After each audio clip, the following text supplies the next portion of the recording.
Hello, everybody, and welcome to The Growth Shift. Thanks for joining us today. I'm joined by Carole Robin, co-founder of Leaders in Tech and author of Connect. Carole, thanks so much for being here today. Carole, could you tell us a little bit about yourself and what Leaders in Tech does? Well, let's see, where shall I start? Leaders in Tech is an organization, a nonprofit that I co-founded in 2017, actually in the very beginning of 2018. And I co-founded it after leaving Stanford Business School, where I taught for almost 20 years in the Graduate School of Business. I essentially, Leaders in Tech brings all of the leadership development curriculum that I taught at the Stanford Business School to the tech community. It started out in the Valley, but we now have founders and executives joining us from all over the world who are in tech doing some of our programs, which I'll be happy to describe a little bit about. Um, and even though I spent almost 20 years at the Stanford Business School, I'm not a career academic. I've had like 6 different careers, depending on how we count. Happy to talk about any of those. So that's a little bit about me and a little bit about Leaders in Tech. Fantastic. Okay, so you said you have this broad background with lots of different pieces to it. How did you kind of decide to get into leadership development? Well, it was circuitous. So I started out in sales. I started out in industrial automation in sales and marketing way, way long ago. I was the first woman hired into a non-clerical job in the world's largest industrial automation company. And I won't tell you the year because then everybody will know just how old I am. And then some people might decide that they don't care what I have to say. But it was a long time ago. And I spent 10 years in sales and marketing, and I rose up the ranks in corporate America. And eventually I was running a 13 Western state region that at the time was about $60 million, which was considered a lot of money in those days. And I decided to step out to have some kids and stay home with my kids when they were very little, always intending to go back.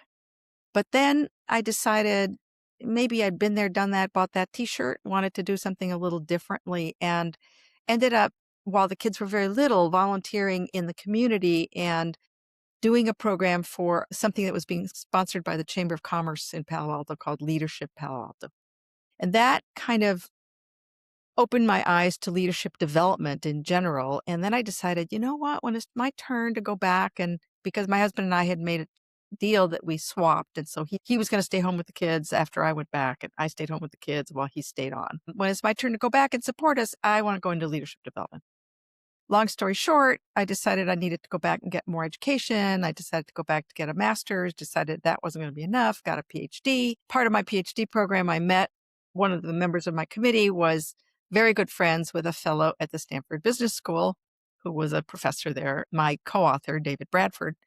And they were teaching a course called Interpersonal Dynamics. And eventually, I went to meet David Bradford, and they hired me to teach 1/4 of interpersonal dynamics a year. And then that's a long story, but I ended up going full time and teaching lots of things at Stanford Business School. But in the interim, I spent a little bit of time doing executive recruiting, and I spent some time being just a general consultant, and I was a partner in a consulting firm. So there's a smattering of things there that I did in between before landing, well, agreeing to a full-time appointment at the Stanford Business School. And then, as I said, I did that for almost 20 years, then co-founded this nonprofit called Leaders in Tech. Fantastic. Well, now that we know kind of how your journey began, let's zoom out and look at the bigger picture of the types of clients that you're helping. What do you do and who do you help? Well, Leaders in Tech so I have Leaders in Tech, I'm the co-founder, and I have a role there as emeritus head of programs and advisor on many capacities. I also have a small boutique coaching practice that I've maintained from way back from my consulting days and through my Stanford years and even through my Leaders in Tech years. But the through line is helping leaders be more effective by learning how to build more functional relationships. So this is an area of business where in most businesses, task is foregrounded and relationship is backgrounded. And the premise of the course at Stanford and Leaders in Tech programs and my book is that people do business with people. They don't do business with ideas or machines or money. They do business with people. So learning to get the people part right is pretty important. It's why the course at Stanford was the most oversubscribed to elective at the Stanford Business School for decades. And it's not hidden away in some psych department. It's core to the leadership development curriculum at the Stanford Business School. What we help leaders do is, and I can get into some of the details of the model, but essentially relationships exist on a continuum. And at one end of the continuum there's dysfunction or just contact and no connection, no real relationship. And at the other end of the continuum, there's what my co-author and I came to call exceptional. But it turns out that there's a whole bunch of competencies required to move along the continuum. And along the continuum, you get to robust and functional. You don't have to make every relationship in your life exceptional. But once you know all the tools, then you have that option. But at the very least, you can move all your relationships from dysfunctional to functional or contact and no connection to robust. So that's the premise of everything that I do, whether it's my coaching, our programs at Leaders in Tech. The course at Stanford was called Touchy-Feely by the students, emphasis on the feely because feelings are so important, not the touchy. And I also taught high performance leadership, and I ran a fellowship program there. I did lots of things at Stanford Business School. And at the Leaders in Tech, we developed a fellows program, which is 10 months long. We have other programs that are much shorter, 4-day retreats with some online sessions afterward, but that we started with this 10-month program fellowship, which is for CEOs/founders of pre-IPO companies. So you focused on leaders in technology. How did you choose technology versus, I don't know, finance or sales or? Well, at the time I lived in Palo Alto, California, and I now live in San Francisco, but this is home of tech. And my co-founder, who, by the way, I had coached him for years. He was the founder of Flickster. He bought Rotten Tomatoes. He had a big exit to Warner Brothers. And during all those years, I was his coach, his executive coach. And when he had his exit, he came to me and said, Carole, why don't you leave Stanford? Let's start something for Leaders in Tech. And that was kind of the birth of Leaders in Tech. And we believed that tech was the place where innovation in many, many regards was happening, particularly when it came to products and maybe even ways of thinking. But we thought it was a shame that there wasn't innovation in culture building and leadership development. So we decided that was a space we wanted to plant a stake in. We also, in our grand mission and vision, is to change the culture of corporate America.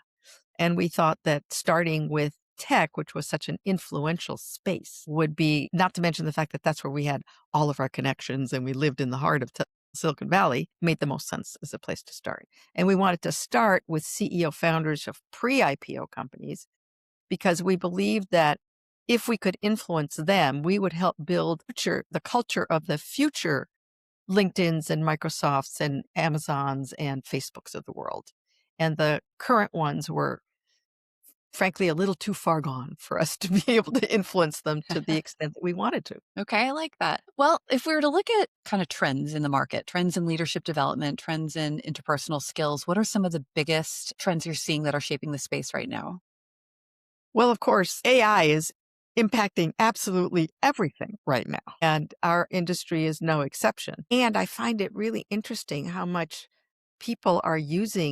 some people are using AI to fill in the blanks for what they're missing in some of their relationships. That would be on a social level, maybe less so on a business level, but I think we're starting to see more of people consulting AI with questions like, I'm having a really difficult time with a colleague and I don't know what to do about it. And, I need to give very difficult feedback to one of my direct reports and I don't know where to start.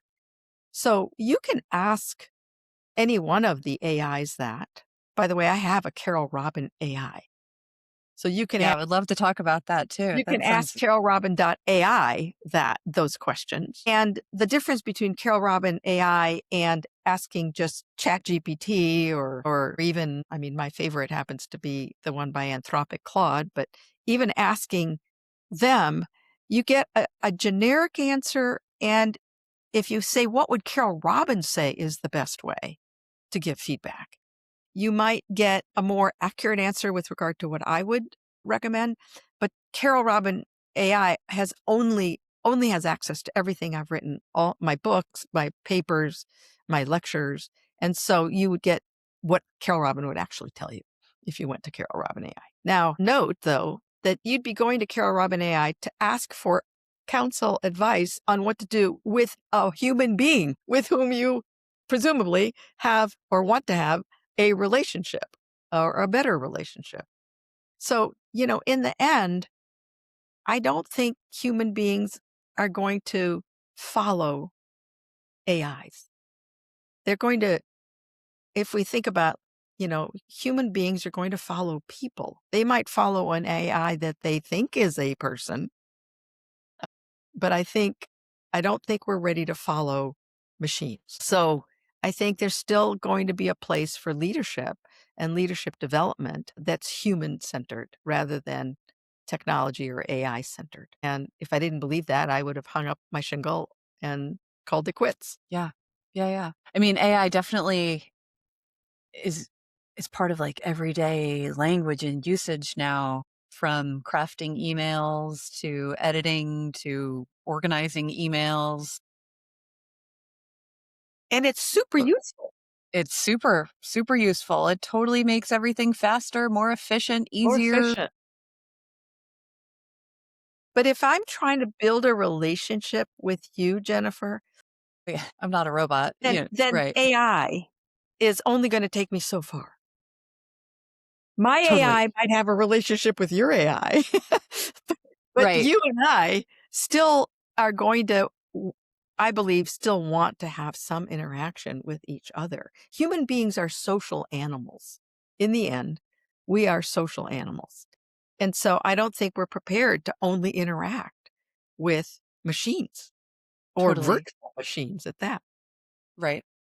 Do you find Are you finding that some of your clients or folks that you talk to are relying too much on AI as a crutch in personal communication? Well, I don't know how to answer that because people who end up at my doorstep have self-selected. They have self-selected because they believe relationships are still really important and they value them. They want to get better at them. Whether they've picked up my book or they've ended up in one of our Leaders in Tech programs or they've reached out for coaching, that's still something that they value greatly. And in fact, they're worried about having it having it atrophy because of too much use and too much reliance on Mhm. technology. So, and they're a subset of the population. So I think I do fear that there are people out there who are becoming over reliant on. I mean, I'll tell you a funny anecdote, just very recent, last week. My husband and I were out to dinner and on a lark, I said, ask, and I won't name the particular AI that we asked because there are many, but I ask this particular AI, what would Carole Robin, what is, what does Carole Robin teach about the most effective way to give feedback? And in particular, the model of the net, which is a core model. And so this AI provided a reasonable answer, but it said, it's a little bit like action impact. And, when you know, the action impact model, which by the way is way oversimplified and not entirely accurate. So my husband said, I happen to have Carole Robbins sitting right here, right next to me. She takes some exception to some of what you've written. So then the AI said, oh, I would love to talk to her.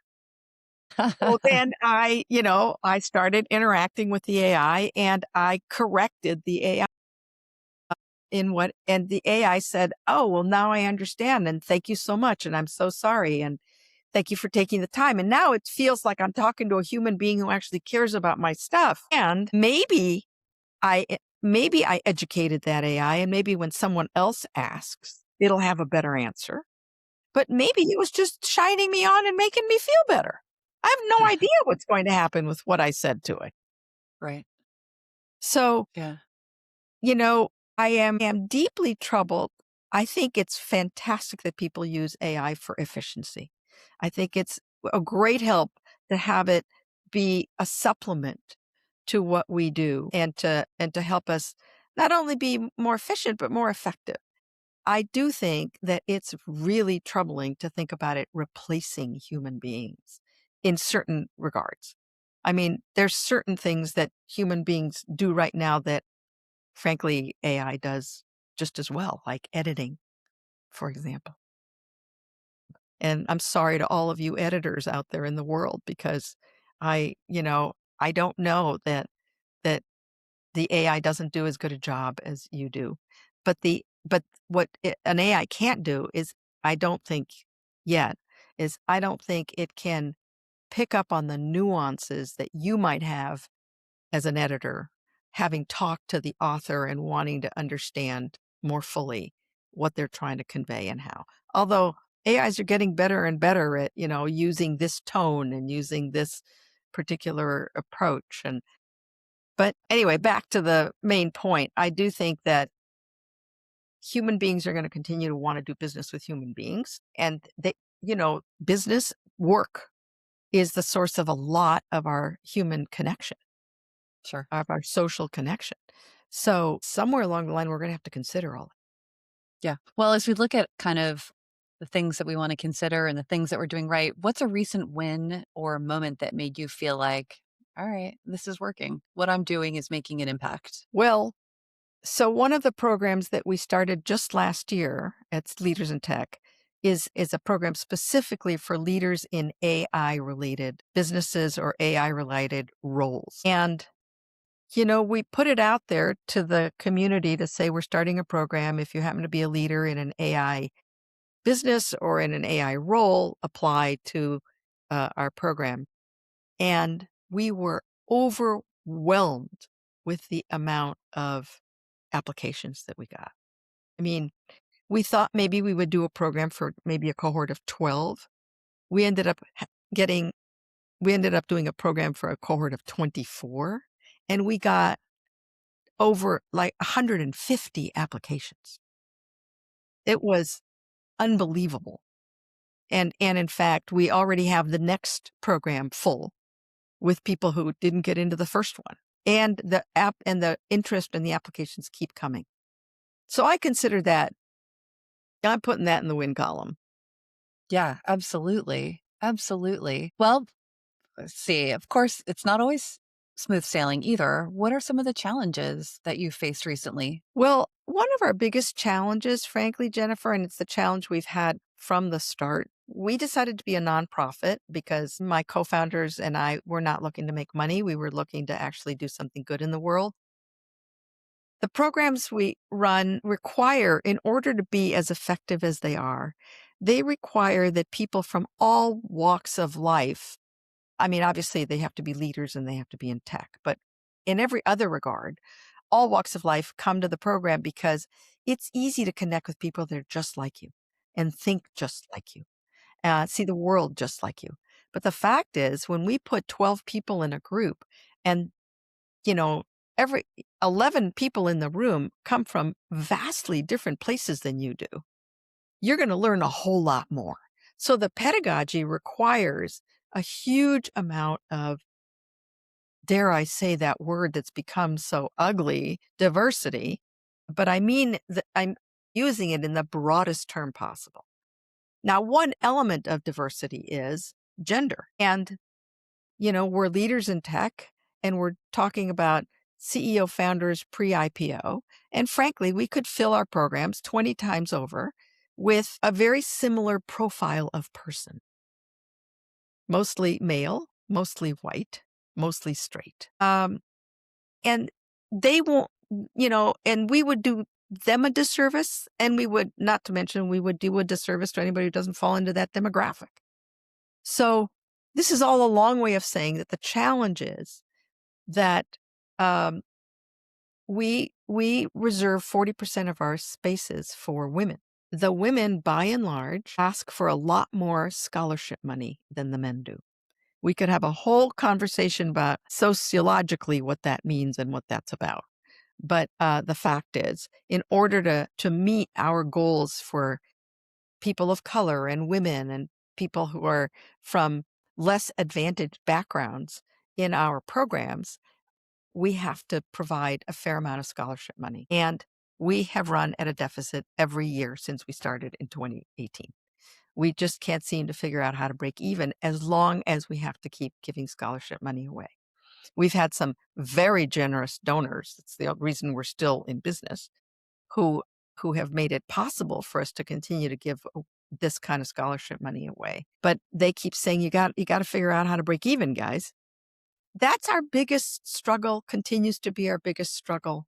Uh, Raising an endowment. Mm, People give us donations, but we keep having to use them to basically to stay in the game and have enough scholarship money.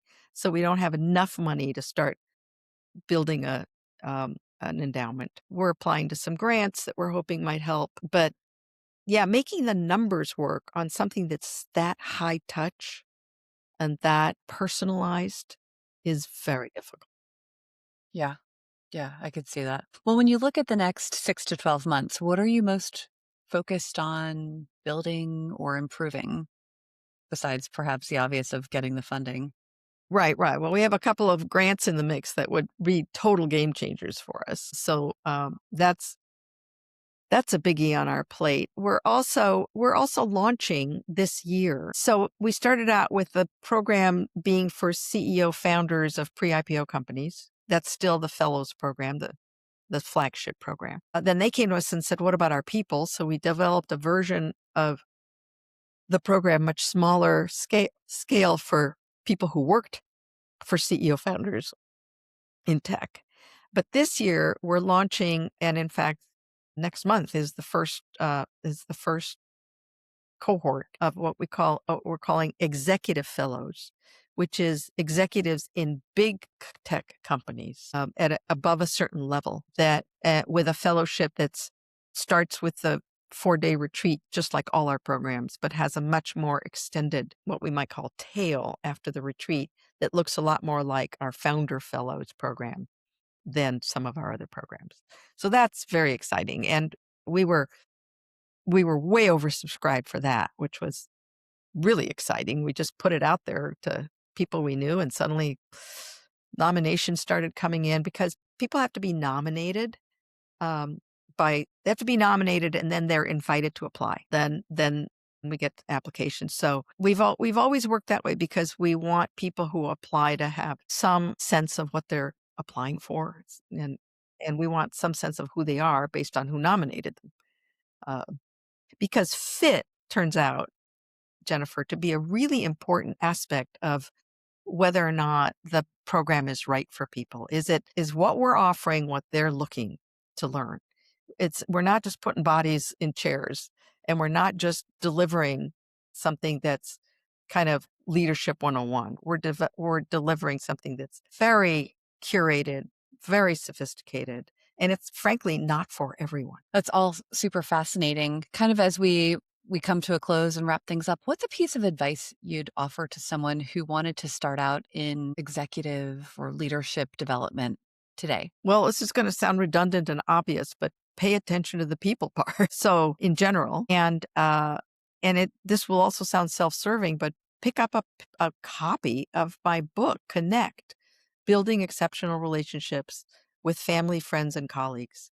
It's like taking the most oversubscribed to course at the Stanford Business School and, one chapter at a time. That would certainly, I can't imagine a leader or a person who would like to up their game in leadership not benefiting from learning a little bit more about what does it mean to invest in your relationships, and how is that going to help you at work. And there are some certain elements of that, not the least of which is, and I mentioned this briefly, how to give effective feedback, how to raise difficult issues. So that continuum I mentioned. So there are 6 competencies attached to moving down it. The first 3 have to do with allowing yourself to become more known so that people will trust you more. And the second 3 competencies have to do with being honest with someone, dealing with conflict productively, and investing in other people's growth. And when you learn how to do those things, you will become a more effective leader. It's such a good note to end on. Carole, thank you so much for being with me today. For listeners who want to connect with you or learn more, where's the best place for them to find you online? Well, you can write to me to Carole at Carole is Carole at leadersintech.org. You can find me on LinkedIn. That one's just Carole, Carole, Robin, Robin, PhD, or it might say LLC. And if you want to go to the book website, connectandrelate.com is leadersintech is .org. Connectandrelate is .com. There are some really useful things on that website that are free, like free downloadable self-assessment that you can take, and then you can give it to other people, and you can compare how you see yourself to how other people see you and say, oh, I thought it was a really great listener. Turns out people don't think so. It also has start your own learning group guides, and all free downloadable. And it's got a bunch of articles that have been written and about the work, not just the book. And I don't know, hundreds of podcasts. Feel free to check it out, connectandrelate.com. Fantastic. Well, Carole, thanks so much for sharing your experience and perspectives. This has been great. And to all my listeners, thank you for listening and joining for the Growth Shift. We'll see you next time.